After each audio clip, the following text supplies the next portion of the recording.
ده مش حرام الربا، مش بيقولوا ناس كتير كده.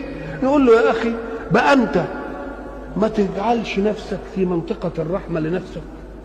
طيب قول هو حرام بس مانيش قادر على نفسي، تبقى ما ردتش الحكم واتهمت نفسك، تبقى اهل للمغفرة واهل للتوبة.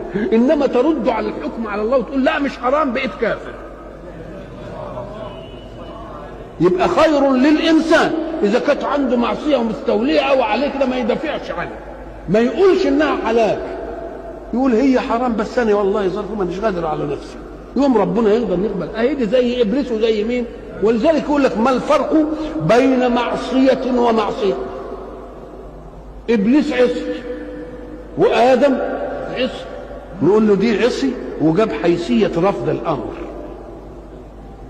انما دوك عصي وقال لا حكمك صح يا ربي بس احنا ظلمنا انفسنا.